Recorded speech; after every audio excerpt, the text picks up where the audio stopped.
15 capital improvement plan, said projects on file and open to the public inspection in the office of the town clerk. Please signify by saying aye. Aye. Those that are opposed say nay. The ayes have it. The resolution carries. The next item on the agenda was to receive communication. We've already noted for the record that it's been received.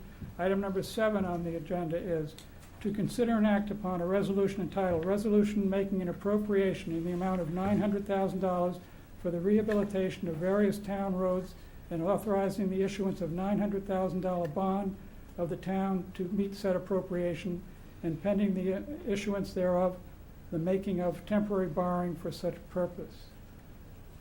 Do I hear a resolution? Ms. Collins? Yes. Attorney Collins? Yes. Upon the advice of bond counsel, we will not be reading the entire resolution into the record this evening. Attorney Collins, can you recognize yourself for the record, I'm please? sorry. My name is Tracy Collins. I'm from the town attorney's office. I'm an attorney with Edward O'Connell, who is the town counsel. I will not be reading the entire bond resolutions into the record this evening. There is a copy available to anyone from the public if they would like to read the entire resolution. I will only be reading the resolution and the introduction, which tells you what the bond resolution is for. For number 7, resolution making an appropriation in the amount of $900,000 for the rehabilitation of various town roads and authorizing the issuance of $900,000 bonds of the town to meet said appropriation, and pending the issuance thereof, the making of temporary borrowings for such purpose. The sum of $900,000 is hereby appropriated by the town of East Lyme, Connecticut, for the rehabilitation of various town roads, including reconstruction, grinding and overlay, micropaving, chip sealing and crack sealing, and administrative, financing, and costs of issuance related thereto. Said appropriation to be inclusive of any and all state and federal grants in aid thereof. Thank you, Attorney Collins. Is there a second? Ms. Holyfield, second. Would anyone else like to be heard on this resolution? Mr. First Selectman.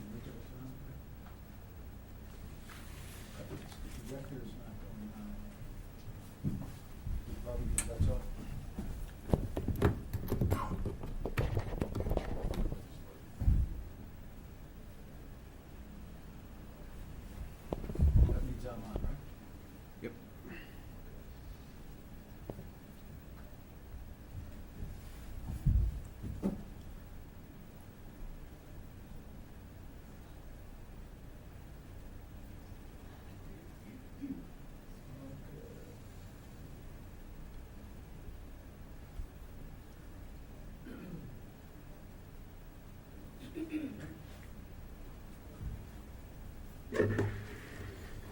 Thank you, Mr. Moderator. I thought as we enter this next phase of discussion, these are all items that we're going to be used to bond or borrow over the next few years. So I thought I'd give everybody a snapshot of where we are in terms of our bonding debt, so that we understand what we're voting on. Beginning 2007, when we first started with some of these programs, the outstanding town debt was $46,600,000 or almost $700,000, added to the water debt of $1.6 million for the total outstanding debt of $48,311,000. We've done a variety of projects, as you see, throughout the years, and we've paid annual debt payments, principal and interest payments. And Ann and I and the boards have tried to make sure that the principal and interest payments during each budget cycle are somewhat steady in the $5.5 or $6 million range. We've tried to not vary from that once we got underway. You see, it took us a couple of years to get underway, and then we kept things where we were and took advantage of some interest rates. After everything, if it is approved this evening, the bonded items that we're going to put in front of you this evening, the total bond debt would be $48,641,000, or $300,000 more than we were 7 years ago. During those last 7 years, I believe the next page has, no, this is the refunding. During the last few years, Anna and our bond investment advisor, have helped us recognize and take advantage of the low interest rates. 15 years ago, we used to be able to have a large amount of interest income in our budget because we have a large amount of cash that we carry and interest rates were pretty high, so we generated income from that. Since we've not been able to do that, we're looking the other way.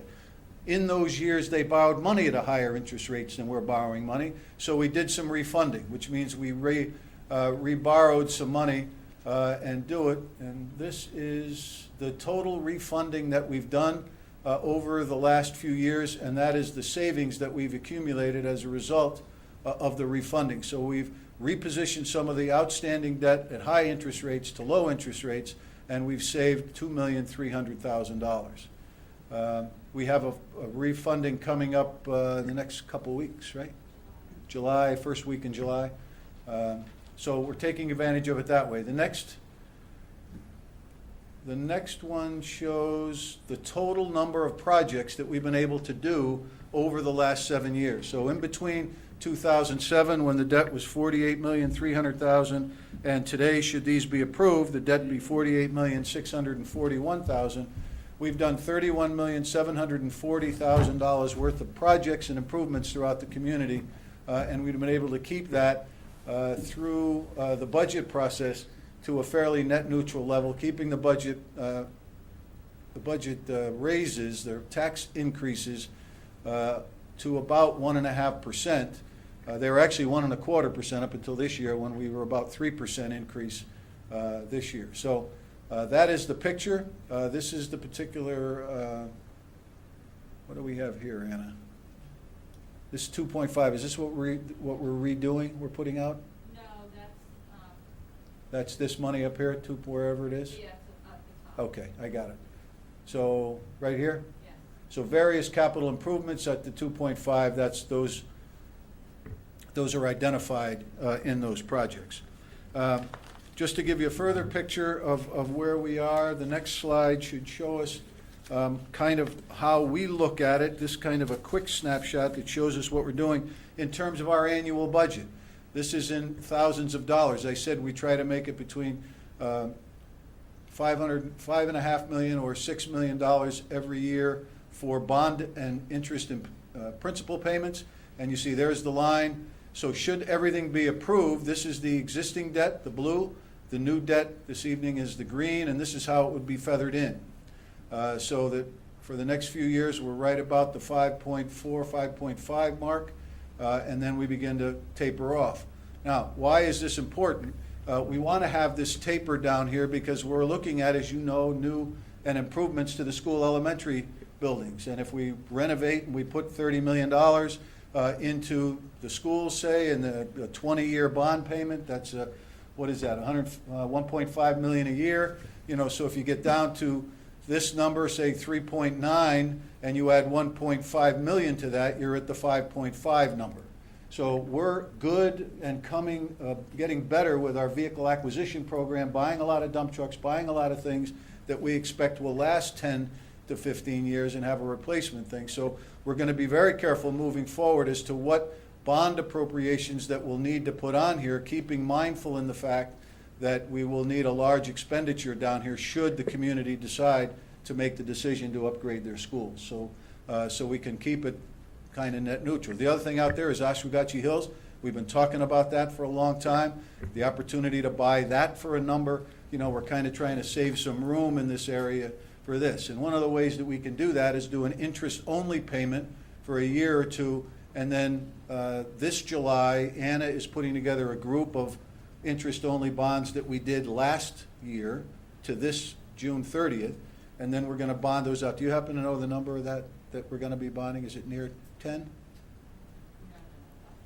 $5 million worth of projects. We do interest only during the year. Then we bond it out for 20 years at a number that's bid on during the bond call. And so that's what we're going to do. Now, we want to get that because you saw in the paper perhaps in the last few days, interest rates are projected to go up. So we want to kind of capture as much of this as we can while the interest rate is good, and then we'll go forward. So I thought that was important, Mr. Moderator, to start the discussion with.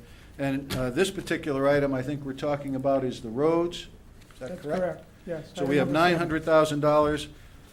This, I believe, is the 4th or 5th year in a row that we have decided to put this money into roads.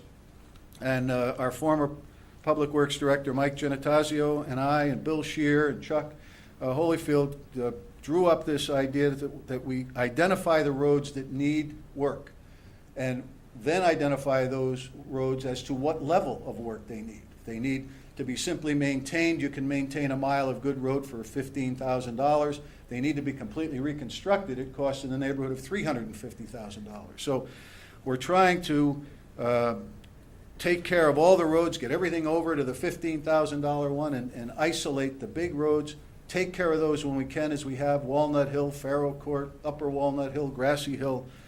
Those needed extensive work. To do that, our new Public Works Director, Joe Burgaw, has driven every road and outlined us with a pavement management plan. This is available to you if anybody is interested. I'm not sure if this is online. I understand our new website, which was completely hacked and destroyed a couple of months ago, is now up and new and improved and a little more protected. We'll try to get this pavement management plan on there, but it's certainly available. And it identifies each road, what kind of work it needs and when, so that we can have an idea as to how much money we're spending. And this $900,000 that we ask for every year has gone a long way in catching us up and getting us ahead, because I believe we have 106 miles per road miles of road in the town. So that's where we are, Mr. Moderator. Thank you. Thank you, Mr. First Selectman. Would anyone else like to be heard on this item? Seeing no hands, then we will move the resolution to approve, to consider and act upon a resolution entitled Resolution Making an Appropriation in the amount of $900,000 for the rehabilitation of various town roads and authorizing the issuance of a $900,000 bond of the town to meet said appropriations and pending the issuance thereof, the making of temporary borrowing for such purposes. All those in favor, please signify by saying aye. Aye. Those opposed by saying nay. The ayes have it, the resolution carries. The next item on the agenda is item number 8, which was to receive communication. We have received that. Number 9 is to consider and act upon a resolution entitled Resolution Making an Appropriation in the amount of $100,000 for the planning, design, and construction of various capital improvements to Peretz Park at Brydebrook and authorizing the issuance of $100,000 bond of the town to meet said appropriation and pending the issuance thereof, the making of a temporary borrowing for such purpose. Is there a resolution? Attorney Collins. And again, the copy of the entire resolution is available for the public inspection. I will only read the resolution and section 1, which describes what the money will be used for. And please make a note that this resolution needs referral to Planning and Zoning for Connecticut General Statutes 8-24 review. Madam Clerk, Planning, please I'm make sorry, that note in the planning. record. And that is before construction begins. Thank you, Attorney Collins. Resolution making an appropriation in the amount of $100,000 for the planning, design, and construction of various capital improvements to Peretz Park at Brydebrook and authorizing the issuance of $100,000 bonds of the town to meet said appropriation and pending the issuance thereof, the making of temporary borrowings for such purpose. The sum of $100,000 is hereby appropriated by the town of East Lyme, Connecticut, for the planning, design, and construction of various capital improvements to Peretz Park at Brydebrook, including the replacement of parking barriers, installation of a picnic pavilion shelter, purchase of 6 additional picnic tables, addition of dugout roofs for baseball and softball fields, renovation of the existing basketball courts, replacement of chain link fencing that abuts the Niantic Fire Department Station 2, and administrative financing and costs of issuance related thereto, said appropriations to be inclusive of any and all state and federal grants in aid thereof. Thank you, Attorney Collins. Is there a second? Second. Mr. Hagan. Would anyone else like to be heard? Mr. First Selectman.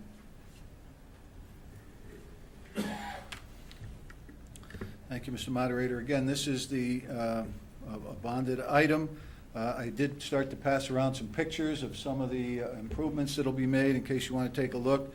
But there are parking barriers in the older section of the parking lot that need to be replaced.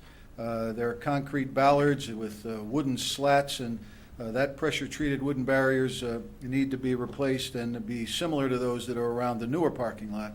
And you'll see some of those pictures identify the damage that's done to those. a new picnic pavilion shelter is proposed in the center of the park. There is no shelter available for poor weather and to get out of the sunlight. And the proposed shelter will be convenient as it will be adjacent to the playscape area and right centrally located amongst the fields. There will be 6 additional picnic tables purchased for this pavilion. Both of the roofs, dugouts that are used for the baseball and softball fields, this calls for the addition of tarp, correct? Roofs? Roofs? Okay. There is no cover for those, and it gets pretty hot and sunny in the middle of those baseball tournaments and hot July days. So this is proposed to provide some cover for that. The existing basketball courts need to be crack sealed. We had just done those 6 years ago. They did give us a 3-year warranty on them, but we all know what happens with warranties. You can kind of count on when the repairs are needed by the length of the warranty. But we did get 6 years out of them, so those will have to be done. And the replacement of the chain link fence that abuts the Niantic Fire Department, Station 2, that fence is in poor condition. And if you'll note, part of our pavement management program, we were just able to pave that firehouse up there, the lot and everything else. And actually, as a side note, Mr. Moderator, if I may, a lot of the gravel and stuff that we took out of there, we used to create an emergency access lane off Giants Neck Road into Rocky Neck State Park. So in the event of another hurricane or another large problem and Giants Neck Road gets blocked, we're going to be able to access through Rocky Neck and get people in and out that way or vice versa. So that's locked up and will be an emergency, but we're able to take some of the material out of the Niantic Center, the Station 2 up there and build that road. So that pavement is not part of this, but it's up there and I thought you should know about it. Those are the items. Again, the pictures are around. Our great Park and Rec Department Director is here if you have any additional questions. Thank you, Mr. First Selectman. Yes, sir.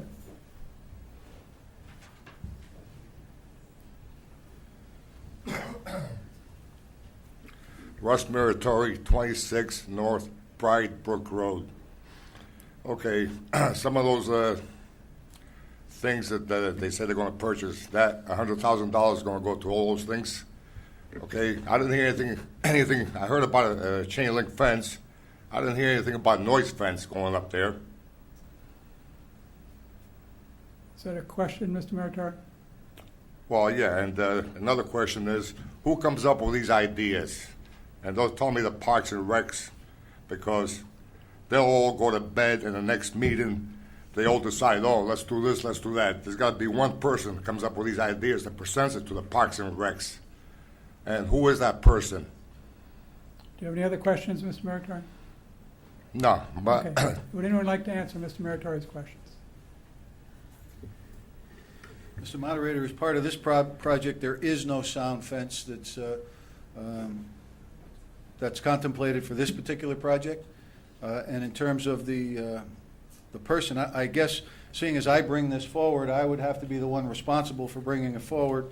Our Park and Rec Director is the staff liaison to the Park and Rec Department Commission, and they have discussions that usually find its way down. So it's hard to pinpoint just one person, but it starts with a conversation of the capital improvement plan.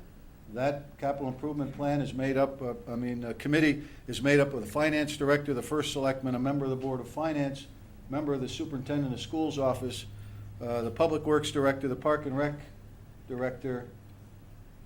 Is that it? Town engineer, is he on that? So one thing he's not on, right?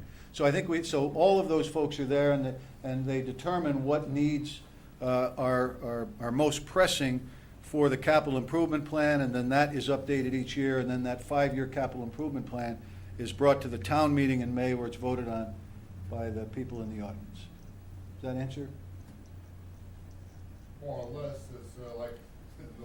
Mr. Meritori, if you want to speak, come on up to the podium, please.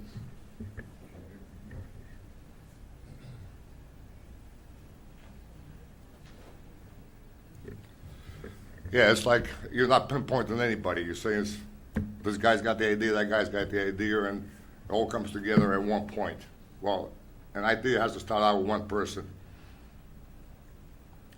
Also, they come up with ideas. How about my idea with a noise fence, so I don't have to listen to all that screaming up to 10 o'clock at night. And while I'm at it, I'd like to ask something else, which has no issue with the same thing. Now, Is it on the question of the Peretz Park? You're limited to talk about something on this item. well, it has something to do with Perez Park, yes. Okay, then you may, you go ahead. There's a sign there, just like the sign on McCook's. Park closed at dusk. Now, when I purchased a permit for McCook's Park, and I want to go down there in the evening to cool off, have a cup of coffee, I get kicked out because they got to close the gates. Now, that same sign at Perez Park closed at dusk. It doesn't happen. 10 o'clock, those gates are closed. Why? Who has preference? A taxpayer like myself, or some other towns that want to come there and play softball at nighttime? I'm the taxpayer. I bought my beach permit. So why isn't those gates locked at the same time the beach is? It's my question. Thank you, Mr. Meritori. Would anyone like to respond to Mr. Meritori? Yes, sir.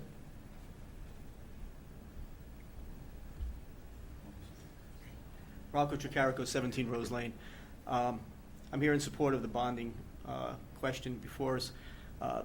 Brydebrook Park is a jewel in terms of an asset to this town. My son plays baseball and soccer down there on a regular basis. The utilization of that park is wonderful in terms of the town. There are lights on the baseball fields. That's the reason people are playing there at night, because there's no point in having lights on the field if you're not going to use their lights don't do you any good during the daytime. So it was designed to play baseball at night. So that's why people are there beyond dusk, because they have lights on the softball field. In terms of the shelter, the proposed buildings, there is no shade anywhere in that facility for young children who are out in the sun all day, who need a break between games, who need to replenish their liquids. To it's a safety issue, clearly.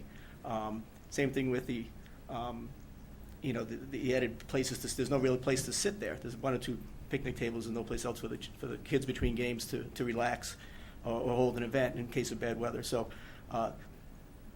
what we've done to Brydebrook over the past 7 or 8 years, when we acquired the additional property there from the state, that's turned into, when you talk to people from other towns and other who play in soccer leagues and baseball leagues, they come here and they're in awe of that facility. And I think it's a great investment. It's a well-utilized facility, and the improvements, I can tell you, the dugouts are not covered now. You play a baseball game there in 90-degree heat on a Saturday afternoon, and it takes its toll on the kids. There's issues around skin cancer, everything else. Dr. Santora could probably attest to some of that stuff as well.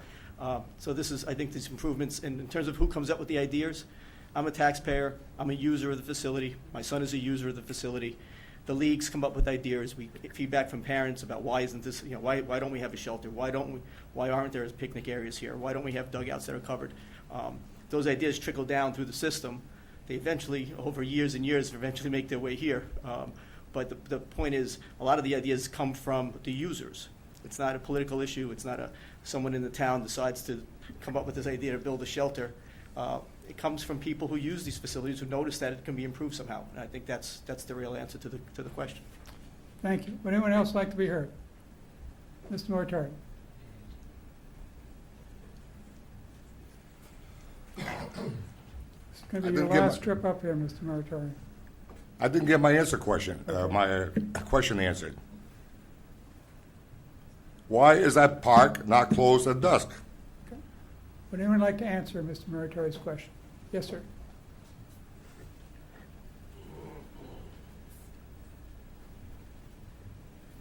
Dave Putnam, 20 Huntley Court, and I'm also the Parks and Recreation Director. The reason it's not closed is we have scheduled activities there at night to take advantage of the lights. I will take a look at, to be honest with you, I don't know why we have a sign up there that says it's closed at dusk, because obviously we do have night activities up there. So I will take a look at that and talk about it with my Parks and Recreation Commission, but we do have scheduled evening and night events up there, and we are open past dusk. Thank you, Mr. Putnam. Would anyone else like to be heard on this particular item on the agenda?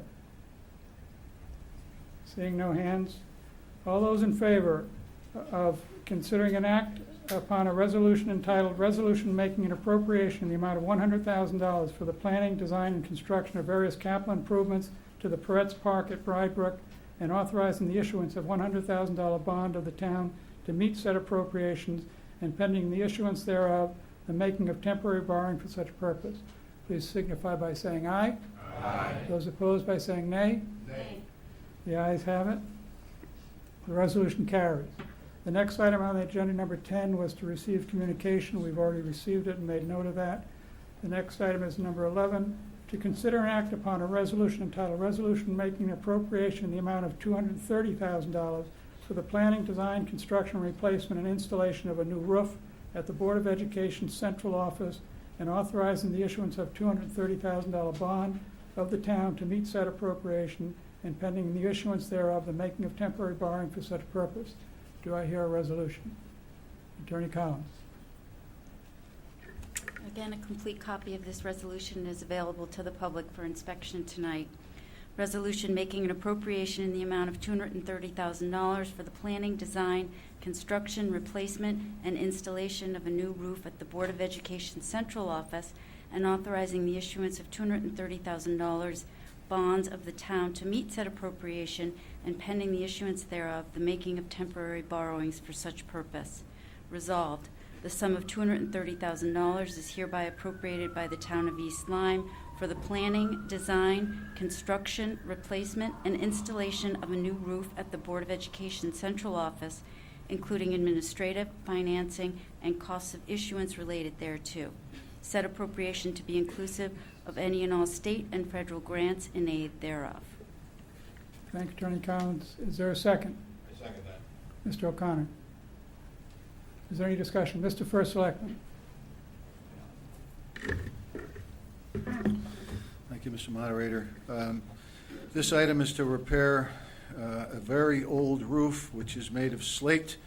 It's kind of outlived its life. The cost that we have to appropriate this evening is $230,000, but we anticipate the true cost of this to be about $137,099 if all of the numbers come in correctly. That's a result of the project total 44.64% state reimbursement that's available to education facilities. So the total cost would be construction subtotal would be $181,000, project contingency of $27,000, $15,000 for the architectural fees, $3,500 for the industrial fee, legal, et cetera, $2,000 for a total of $229,170. The motion before you is for $230,000, less $92,071 anticipated state reimbursement for a total cost to the town. We expect to be $137,000 for this item. Additionally, as part of the elementary school upgrade, this may not be affected in terms of participating in that upgrade because it's separate and apart from the school process. So we don't think this is money wasted, and it is leaking pretty good as it is now. Thank you, Mr. First Selectman. Would anyone else like to be heard on this item? Seeing no hands, we will move the question to consider and act upon a resolution entitled Resolution Making an Appropriation in the amount of $230,000 for the planning, design, construction, replacement, and installation of a new roof at the Board of Education Central Office and authorizing the issuance of a $230,000 bond of the town to meet said appropriation and pending the issuance thereof, making of temporary borrowing for such purposes. Please signify by saying aye. Aye. Those opposed by saying nay. The ayes have it. The resolution carries. The next item on the agenda is number 12, which was to receive communication. We've already noted that the communication has been received.